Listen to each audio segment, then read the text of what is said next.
একজন স্কুল শিক্ষক থেকে বিশ্বের সবচেয়ে বিকৃত মস্তিষ্কের যৌন অপরাধী হয়ে ওঠা ব্যক্তি জেফ্রি এডওয়ার্ড অ্যাপস্টেইন, যার নির্দিষ্ট কোনো ব্যবসা বা আয়ের উৎস না থাকলেও সম্পদের পরিমাণ ছিল প্রায় $578 মিলিয়ন।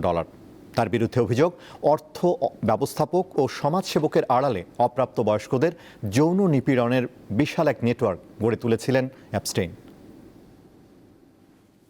বিশ্বজুড়ে আবারও আলোচনার কেন্দ্রবিন্দুতে অ্যাপস্টেইন ফাইলস, যা মূলত যৌন অপরাধী ও ধনাঢ্য ব্যবসায়ী জেফ্রি অ্যাপস্টেইনের অপরাধমূলক কর্মকাণ্ডের নথিপত্র। সম্প্রতি মার্কিন বিচার বিভাগ এ সকল নথি প্রকাশের পর নড়ে চড়ে বসেছে গোটা পৃথিবী। কারণ এই নথিকে বর্ণনা করা হচ্ছে পৃথিবীর সবচেয়ে ক্ষমতাবান ও প্রভাবশালী ব্যক্তিদের অন্ধকার দিকের এক কুৎসিত দলিল হিসেবে, যেখানে জড়িয়ে আছে Donald Trump, Bill Clinton, Prince Andrew, Elon Musk, Bill গেটসের মতো অর্থ ও ক্ষমতার চূড়ায় থাকা ব্যক্তিদের নাম।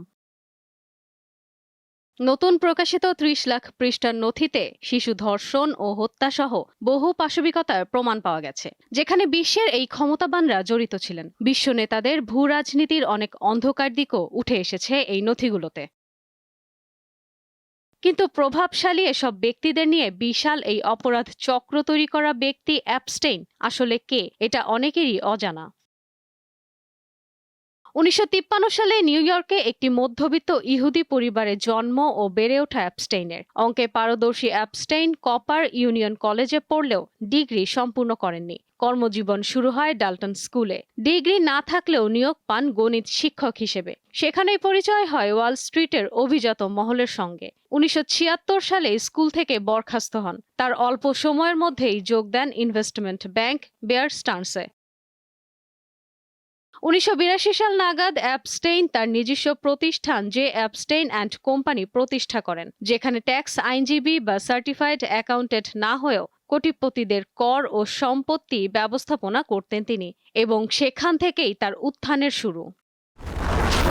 হিউস্টনে রকিং টেস্টি, সীমানা ছাড়াও নিজেকে হারাও। দ্রুতই অ্যাপস্টেইন ফ্লোরিডায় একটি প্রাসাদ, নিউ মেক্সিকোতে একটি খামার কিনে নেন এবং তারকা, শিল্পী ও রাজনীতিবিদদের সঙ্গে মিশতে থাকেন। সময়ের পরিক্রমায় আস্ত দুটি দ্বীপ কিনে ফেলেন অ্যাপস্টেইন, যেখানে তার সব অপরাধ সংঘটিত হতো। বিলাসবহুল এই জীবনের আড়ালে যৌন নিপীড়ন ও শিশু পাচারের এক বিশাল নেটওয়ার্ক গড়ে তুলেছিলেন অ্যাপস্টেইন, যা প্রথম প্রকাশ পায় 2005 সালে পাম বিচে 14 বছর বয়সী এক মেয়েকে যৌন নির্যাতনের পর। অ্যাপস্টেইনের বিরুদ্ধে অভিযোগ, কম বয়সী মেয়েদের অসহায়ত্বের সুযোগ নিতেন তিনি, বাধ্য করতেন যৌনাচারে। এছাড়া যুদ্ধবিধ্বস্ত মধ্যপ্রাচ্যের বিভিন্ন দেশ থেকেও শিশু ও নারীদের অপহরণ করে যৌন কাজে বাধ্য করতেন। সময়ের সাথে সাথে অ্যাপস্টেইনের অপরাধের চিত্র পরিষ্কার হতে শুরু করে। 2019 সালে তাকে গ্রেফতার করতে বাধ্য হয় মার্কিন প্রশাসন, আর তার সাথে জড়িত 30 লাখের বেশি নথি হাতে আসে পুলিশের। কিন্তু গ্রেপ্তারের 35 দিনের মাথায় নিউ ইয়র্কের মেট্রোপলিটন কারাগার থেকে তার মরদেহ উদ্ধার করা হয়। এফবিআই জানায় আত্মহত্যা করেছেন অ্যাপস্টেইন, কিন্তু তার পরিবারের দাবি প্রভাবশালী মহলের গোপন তথ্য ফাঁস হওয়া ঠেকাতেই কারাগারে অ্যাপস্টেইনকে খুন করা হয়েছে।